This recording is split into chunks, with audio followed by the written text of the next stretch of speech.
हालत जो हमारी है तुम्हारी तो नहीं है, और ऐसा है तो फिर ये कोई यारी तो नहीं है। और अकेले ही सही लड़ तो रही है वो, अकेले ही सही लड़ तो रही है वो, अभी बस थक के गिरी है, हारी तो नहीं है साहब।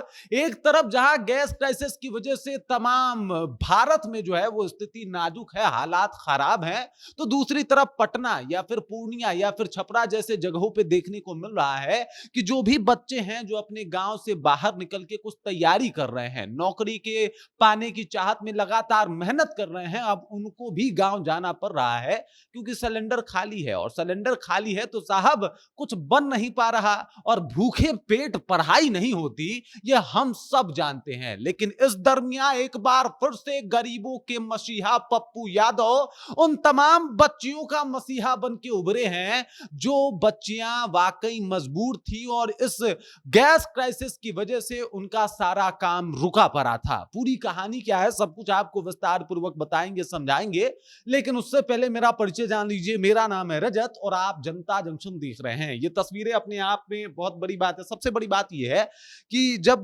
बच्चियां आके बाहर पढ़ती हैं, कुछ बेहतर करने की कोशिश करती हैं, तो वैसे ही उनके जीवन में समस्याएं कम नहीं होती साहब, लेकिन उससे बड़ा समस्या तो अभी ये है कि पेट कैसे भरेगा, और ये तमाम लोगों के साथ समस्या है। लेकिन उसके बाद पप्पू यादव जो कि पूर्णिया के सांसद हैं, वो एक स्कीम लेके आते हैं। सबसे पहले इन तमाम बच्चियों को सैल्यूट है साहब, ये लोग बेहतर करने की कोशिश कर रही हैं, आगे बढ़ रही हैं। ऊपर से पूर्णिया के सांसद जो है वो सामने आते हैं और सामने से आके कहते हैं कि भाई महिलाओं को और साथ ही साथ बच्चियों को जिनको वाकई एलपीजी सिलेंडर की आवश्यकता है, गैस की आवश्यकता है, उनको हम उपलब्ध करवाएंगे, और उनको गैस की वजह से या एलपीजी सिलेंडर न होने की वजह से कोई समस्या नहीं होगी, बल्कि उनकी तमाम समस्याओं को दूर किया जाएगा। और उसके बाद बाकायदा एक सोशल मीडिया पे पोस्ट करते हैं पप्पू यादव इन तमाम फोटोज के साथ, जिसमें लिखते हैं कि पटना हो या पूर्णिया, एलपीजी संकट के कारण लॉज और किराए के कमरों में रहकर पढ़ाई कर रही जरूरतमंद बेटियों को गैस की समस्या से जूझना पड़ता रहा है। और ऐसी कठिन परिस्थितियों में हमारी टीम लगातार बेटियों को गैस उपलब्ध कराने में सहयोग कर रही है ताकि उनकी पढ़ाई किसी भी हाल में प्रभावित ना हो। शिक्षा ही बेटियों को सशक्त बनाती है और समाज को आगे बढ़ाती है। इसलिए यह हमारी जिम्मेदारी है कि जो छात्राएं अपने घर से दूर रहकर पढ़ाई कर रही हैं, उन्हें बुनियादी सुविधाएं समय पे मिलती रहे। हम लगातार प्रयासरत हैं कि सरकार की निकम्मी नीतियों या व्यवस्थागत कमियों के कारण बेटियों की पढ़ाई में कोई बाधा ना आए। जरूरतमंद छात्राओं की हर संभव मदद जारी रहेगी ताकि वे आत्मविश्वास के साथ साथ अपने लक्ष्य की ओर बढ़ती रहें। बेटियों की शिक्षा, सुरक्षा और सम्मान हमारी प्राथमिकता है साहब।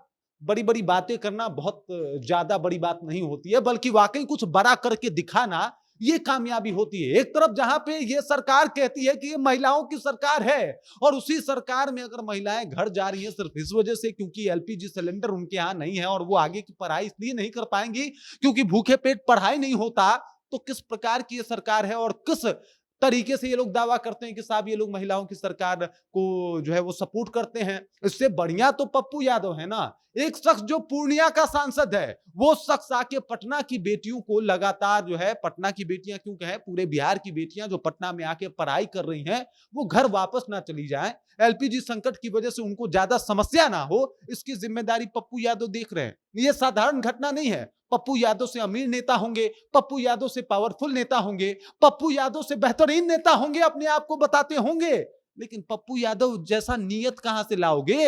वो मदद करने वाला, एक तरीके से कहा जाए एटीट्यूड कहां से लाओगे? वो लोगों की मदद करके खुद को बेहतरीन समझने वाला वो बात अपने अंदर कहां से लाओगे जो पप्पू यादव में है? पप्पू यादव जो है उनको तो आप निर्दलीय सांसद बताते हैं, और वो निर्दलीय सांसद जो पूर्णिया के सिर्फ सांसद हैं, वो पटना की बेटियों को, बिहार की बेटियों को मतलब लगातार एलपीजी सिलेंडर मुहैया करवा रहे हैं, गैस उपलब्ध करवा रहे हैं। तो ये अपने आप में बहुत बड़ी बात है, ये सैल्यूट करने वाली बात है साहब।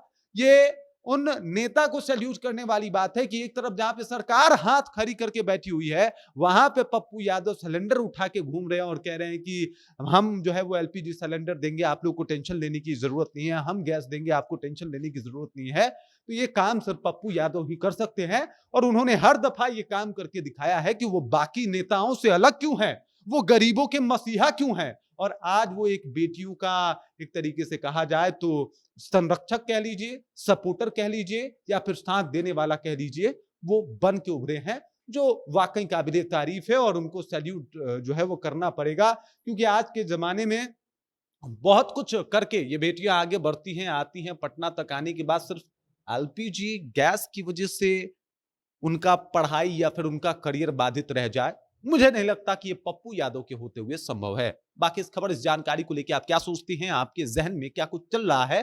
कमेंट कीजिए, अपना विचार हम तक पहुंचाइए। बाकी आप देख रहे हैं जनता जंक्शन। मेरा नाम रजत है।